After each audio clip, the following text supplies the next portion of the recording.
Aisha, I never noticed she was a man. I never knew. I believe that our education, like such as in South Africa and the Iraq, everywhere like such as.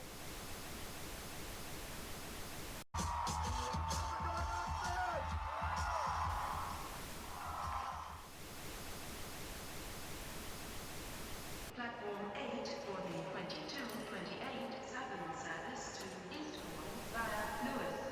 Please join at 2. One option, placing a tracking microchip under a service member's skin. Former Special Operations Officer. And if you hear the shouting, it's a group of demonstrators who've come. 9/11 was an inside job.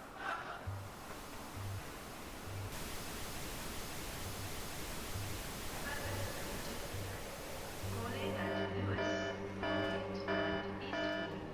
This train is full to 2 coaches. It's no longer a theory. What I'm about to say is fact. The secret organizations of the world power elite are no longer secret. They have planned and are now leading us into a one-world communist government. Well, there have been extraordinary scenes in Berlin tonight as thousands of people gathered to hear Barack Obama deliver key foreign policy speech on his current European tour. The Democratic presidential hopeful laid out his vision for America's place in a new world order, in a new world order, in a new world order. It's not a new idea. President Bush talked about it back in 1991. It is a big idea, a new world order. President Bush said, and it's a phrase that I often use myself, that we needed a new world order. There's a need for a new world order. I call upon all states to join ranks in order to found the new world order of the 21st century. We have before us the opportunity to forge for ourselves and for future generations a new world order. When we are successful, and we will be, we have a real chance at this new world order. And people talked then, in 1990, of a new world order. And the question for us is how we meet and master all these challenges to ensure that Britain enhances its competitiveness in the process and realizes what I believe is our destiny of success in this new world order. So, in conclusion, ladies and gentlemen, a new world is emerging. It is a new world order with significantly different and radically new challenges for the future. And people better understand that they mean exactly what they're saying. It's a new world order they're trying to create, and they're trying to do so not only without approval or consent of the governed in this country, but despite the popular will. This is a straightforward assault by the elitists in this country. There is a global meltdown coming. It is a global depression, and one world currency and one world financial system is the end game. China said last week they want one global currency. France said yesterday or the day before that they want one world order, a new world order, at the end of this event.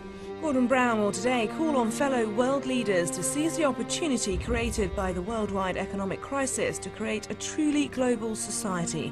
The Prime Minister will use a high-profile speech in the City of London to say that Britain, the US and Europe should join together to create a new, stronger and more just world order. This engineered collapse is there as a massive problem through which you offer the solution, and the solutions are the infrastructure we've been predicting all this time, including the World Central Bank. The goal of this manipulation, and has been for a very long time, is to get the world population to see as a good idea, or the only option in given circumstances that are manipulated into place, the creation of a one-world government, a world central bank which would administer all financial transactions on the planet, a world currency, and a microchipped population linked to a global computer. The wealthy elite who have the money and the power know that if they can create a one world global social system, that they can control the central authority. In other words, world control, world domination, one of the oldest desires in the history of the world. There's a very, very clear-cut and easily identifiable system in place that puts all of these elements from media control to government control to energy control together into one apparatus working together effectively towards its final goal, which is, global control. Because of the compartmentalized pyramids that they've constructed within all these institutions of government and finance and corporations, the vast majority of people who are daily making contributions to push the world in this towards this Orwellian global state have no idea that they're doing that because they don't know how their contributions fit in with everyone else's. Only the few at the top do. Most people don't have a clue that unelected private bankers actually control the governments of the world. There is this like cozy little myth that is perpetuated between politicians and the media. The media report the world as if presidents and prime ministers are the final arbiters and decision makers in the world, which means that the people above the level of presidents and prime ministers that really make the decisions, they're never looked at or exposed by the mainstream media because they're not accepted to exist. The central bankers of the world are working together to create a one-world government. A global police state as sinister as anything George Orwell ever wrote about, where every person on the planet Earth will have an RFID chip implanted. It is the first implantable microchip for humans that has multiple security, financial, and healthcare applications. More than 100 law enforcement officials in Mexico are having microchips implanted in their arms. The chips allow a person to be scanned, sort of like a cereal box at the supermarket. Just like the microchips implanted in the necks of dogs and cats, allowing lost pets to be identified, this glass capsule can do the same for humans. A chip in everybody would be the universal monetary system par excellence, because there'd be no escape from it, and you'd be totally under the control of those who issue the electronic impulses in that chip. The problem throughout human society is that the good men and women do nothing. They don't want power. They don't want control. They want to lead a leisurely life. They want to spend time with their family. They want to lead simple lives.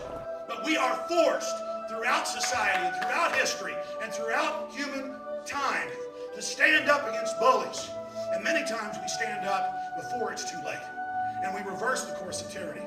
But more often than not, we don't stand up in time, and horrible things have to happen first, so decadent societies learn why liberty and freedom is so precious. If you think you don't like the situation now, then think what you're going to face a little way down the road, and more than anything, think of what your children are going to have to face. Because you think if we live in a controlled society now, this is nothing compared with what they are going to have to live in. So in terms of parents who are listening to this information, I would say this: go and look your children in the eyes and tell them that you can't be bothered, or you're too frightened to do anything about it. You're too frightened to get involved, too frightened to get involved in being another conduit for getting this information further and further expanded into the public mind, that you're too frightened to get together with others to stop cooperating with this system and to not be intimidated into coming into line, which is a bit like coming into line in a concentration camp and thinking it'll be okay. As long as you stay in line and you do as you're told, you'll be fine. And then you realize at the end of it, well, actually, it ain't fine. And if you'd have all rebelled earlier, then you wouldn't be in the situation you're facing now. The point of mathematics alone ought to let us see where the real power is here. There are billions of people, 6 billion, nearly getting on for 7 billion on this planet, who are being manipulated. There are, in full knowledge of what they're doing, a relative handful of those who are doing the manipulating to the end that we're talking about. They think they've beaten us. They think that they're going to have their way with us. And I'm here to tell them they're not going to have their way with us. We are going to defeat them.